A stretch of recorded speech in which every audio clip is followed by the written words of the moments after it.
प्यारे बच्चों, GH success Hindi classes में आप सबका स्वागत है। बच्चों, हम लोग वन पथ पर तुलसीदास जी द्वारा रचित पाठ पढ़ रहे हैं। बच्चों, जैसा कि आप सबको मैंने पिछले वीडियो में बताया भी था, वन पथ पर जो तुलसीदास द्वारा रचित है, इसमें श्री रामचंद्र जी के बारे में बताया गया है। और बच्चों, इसमें खास तौर पे श्री रामचंद्र जी को जब 14 वर्ष का वनवास मिलता है और वो वन को जाने के लिए तैयार होते हैं और फिर निकलते हैं, अयोध्या से वन को जाने के लिए निकलते हैं, तो जो रास्ते में तमाम घटनाएं होती हैं उसी का वर्णन इस पाठ में किया गया है। बच्चों, अब जैसे कि हम लोग अब तीसरा पद पढ़ते हैं वन पथ पर पाठ का, हम लोग तीसरा पद पढ़ते हैं। रानी मैं जानी अजानी महा, पविपाहन हूँ तो पविपाहन हूँ ते कठोर हियो है। राजव काज अकाज न जान्यो, कहो ती को जिन कान कियो है। इसमें बच्चों गांव की महिलाएं जो हैं, गांव की स्त्रियां आपस में बातचीत कर रही हैं और राजा दशरथ और कैकेयी की निष्ठुरता का वर्णन किया है। यानी कि इसमें बताने की गांव की महिलाएं आपस में वार्तालाप कर रही हैं कि राजा दशरथ और कैकेयी ने कैसे इन लोगों के साथ न्याय नहीं किया है। तो बच्चों, हम लोग पढ़ करके इसको जान लेते हैं। रानी मैं जानी अजानी महा, पविपाहन हूँ तो कठोर हियो है। गांव की एक महिला कहती है, गांव की एक महिला कहती है, रानी मैं जानी अजानी महा, मैं जानी, मैंने जान लिया। मैं जानी मतलब मैंने समझ लिया, यानी मैंने जान लिया है। रानी अजानी महा, अजानी माने अज्ञानी, महा माने बहुत। रानी यहाँ रानी कैकेयी तात्पर्य है।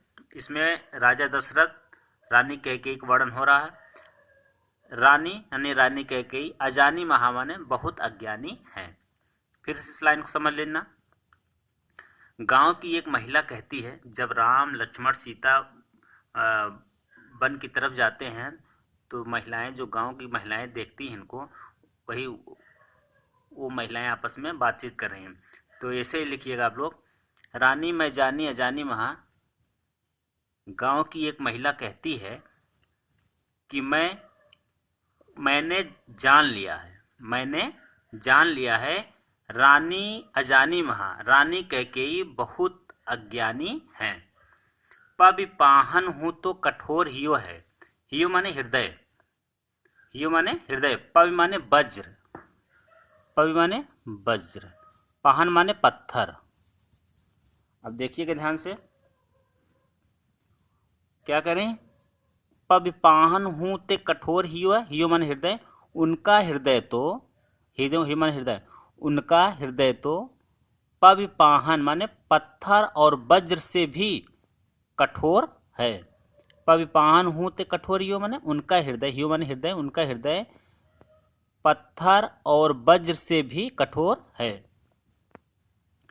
राजव काज अकाज न जान्यो, कहो तीको जिन कान कियो है। अब यहाँ क्या करें? उधर राजव, यहाँ राजव मतलब राजा दशरथ से है। उधर राजा दशरथ,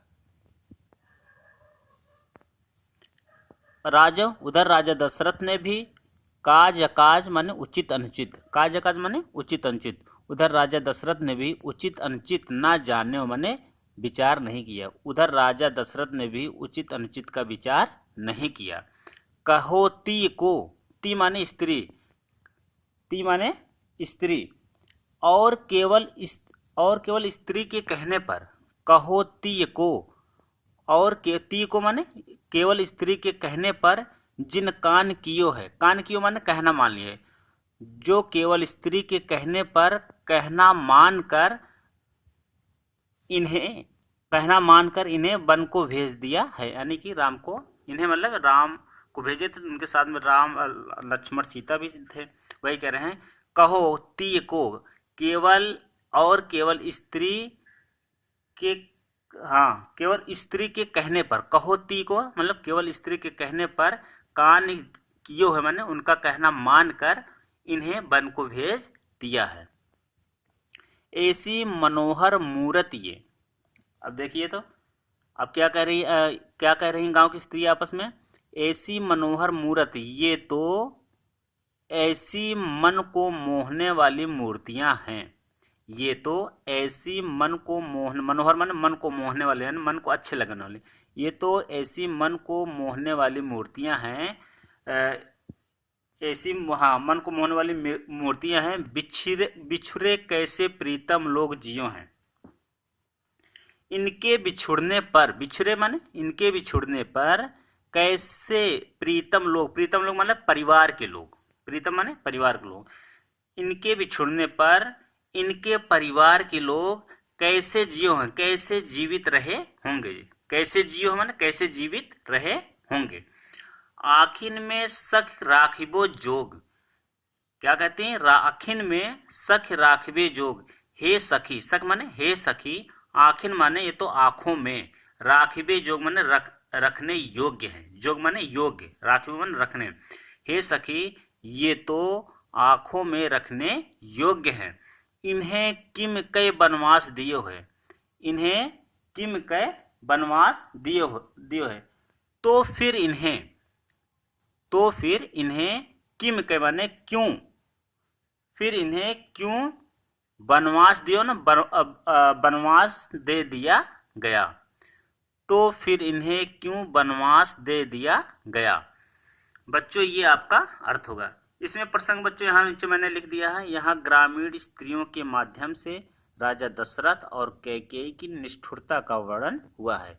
ये आपका इस पद का ये आप प्रसंग मैंने नीचे लिख दिया है। तो आप लोग पहले संदर्भ लिखेंगे, फिर प्रसंग लिखेंगे, फिर व्याख्या जो मैंने बताया है, फिर जाकर के काव्य का सौंदर्य आप लोग वही लिखेंगे। इसमें रस जो है श्रृंगार और करुण दोनों है। इसमें बच्चों श्रृंगार और करुण, काव्यगत सौंदर्य में रस में जो दिखेंगे श्रृंगार भी रस और करुण रस। और इसके अलावा अलंकार अनुप्रास लिखेंगे, छंद सवैया लिखेंगे, भाषा ब्रज भाषा लिखेंगे। ओके बच्चों, अब अगले वीडियो में, थैंक यू।